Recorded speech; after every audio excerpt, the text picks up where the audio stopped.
When you feel all alone in this world and there's nobody to count your tears, just remember no matter where you are, Allah knows, Allah knows.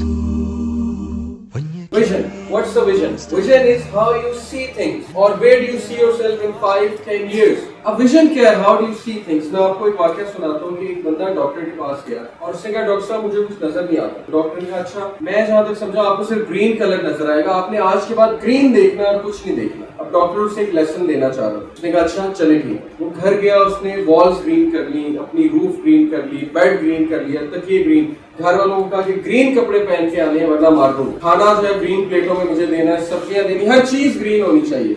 और अपने आप को कमरे में बंद कर लिया, बाहर नहीं निकला। एक दिन डॉक्टर साहब आए, कहते कि ये आपने क्या किया? बड़ा हंसे। कहता आपने तो कहा था ग्रीन कलर नजर आना चाहिए। तो उन्होंने बैग से ग्रीन चश्मा निकाला, कहते इसको पहनो सब कुछ ग्रीन हो गया। आप इतनी टेंशन में क्यों पड़ गए? आपको पता नहीं, आपने अकल नहीं है, अल्लाह ने आपको अकल नहीं दी है। तो कभी कभी ऐसा होता है कि हम लोगों को चेंज करने, चीजों को चेंज करने, हालात को चेंज करने निकल जाते हैं, अपने आप को छोड़ देते हैं, अपने माइंडसेट को, अपने विजन को, the way we view at things, the way we form perspective, the way we actually form opinions, वो चीज नहीं चेंज हो रही, सब कुछ अच्छा है। अगर आप देखो, अगर आप विजुलाइज सही से करो, अगर आप अपनी सोच थोड़ी सी तब्दील करने की कोशिश करो, सब कुछ है। Better to light one small candle than to curse the darkness. बजाय के लान तान करें, आप एक लाइट की कैंडल जला दो उस जगह, बजाय के आप लान तान करें डार्कनेस को। तो vision, you should know how to see things, you should work on your mindset. और माइंडसेट के बारे में कहा जाता है कि रोड है, उस पर बड़ी कंकरियां पड़ी हैं, उस रोड को अच्छा जूता पहन के पार किया जा सकता है। क्या पहन किया जा सकता है ना? मुश्किल रोड को अच्छा जूता पहन के पार किया जा सकता है, लेकिन एक बंदे के जूते में ही कंकरियां, तो चाहे अच्छी रोड हो चाहे बुरी रोड हो, पार कर सकता है, क्योंकि उसके अंदर मसला है। अब जिस बंदे के माइंडसेट के साथ मसला है, वो बंदा कभी एम्पावर नहीं हो सकता, चाहे उसे आप जो मर्जी सिखा दो।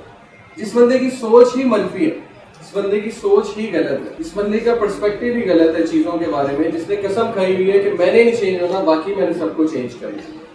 Who doesn't know how to deal with his own self, तो फिर कुछ नहीं हो सकता। तो ये है vision. You should know how to visualize things and you should know how to make a vision. कैसे बनाते हैं विजन? विजन ऐसे बनाते हैं, साइकोलॉजिस्ट कहते हैं कि आप अपनी टॉप 5 वैल्यूज देखें लाइफ में। 100 ऑफ वैल्यूज हैं, values such as honesty, family, religion, ये वैल्यूज हैं सारी, ठीक है? Value system, sacrifice, forgiveness, love, belongingness वगैरह वगैरह। 500, more than 500 values they are given on Google.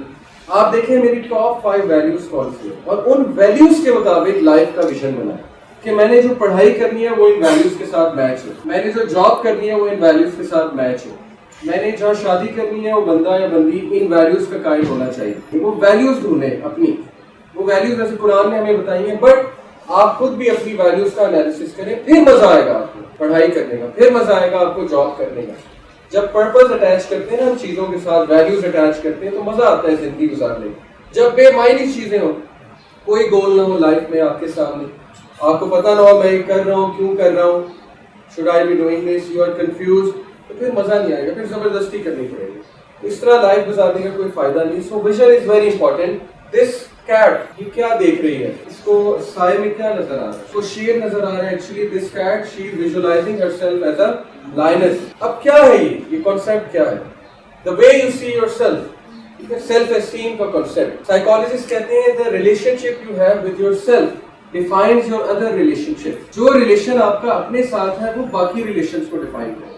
एक बंदे की खुद जंग चल रही है अपने साथ, तो जो भी उसके करीब आएगा वो कोलैटरल डैमेज होगा। और अफसोस की बात है, मैं ये बात हर जगह जाके कहता हूँ कि ये जो कल्चर हमारा चल गया है बॉयफ्रेंड गर्लफ्रेंड और रिलेशनशिप्स का, आई नो कल्चर है ये, इसमें काफी लोग फंस जाते हैं, आई नो कि ये ट्रेंड है, बट ये कितनी ज्यादती है कि देखें आप उस शख्स पे अपने इमोशन जाया करती हैं, या आप उस लड़की पे अपने इमोशन जाया करते हैं जो शायद नहीं लिखा आपकी किस्मत में। गॉड नोज ना, अल्लाह नोज, तकदीर अल्लाह को पता। अब जब आप अपने सारे इमोशन जाया कर चुके हैं तो you get married to someone else. मैं अक्सर कहता हूँ जो भी कर लो शादी पुप्पी की लड़की से हो, जो मर्जी कर ले। तो बात असल में ये है कि जब कहीं और लिखा हुआ है तो इतने इमोशन जाया करना, इतनी नाइट्स डिस्ट्रॉय करना, इतनी रातें जागना, क्रेडिट जाया करना, हर चीज जाया करना, फॉर व्हाट? और at the end of the day आपकी किसी और से उसका क्या कसूर है? اب آپ بیٹل میں ہیں, you are in battle with yourself, آپ کے مائنڈ میں کوئی اور چل رہا ہے, you are obsessed with someone else. اس کا کیا قصور ہے جس کے ساتھ آپ کی شادی ہوئی, وہ کیوں کولیکٹرل ڈیمیج ہے؟ اور یہ ہو رہا ہے طلاقوں کی بہت بڑی وجہ ہے. ڈیورسز پہ کبھی آپ ریسرچ کریں, آپ کو پتہ لگے گا ڈیورسز کی کیا وجہ ہے. موبائل فون ایک بہت بڑی وجہ ہے. Affairs out of family life, کیوں پرانا کوئی افیئر تھا وہی دوبارہ آ گیا. So this thing is actually destroying family life. And whatever lies in the heavens and the heavens,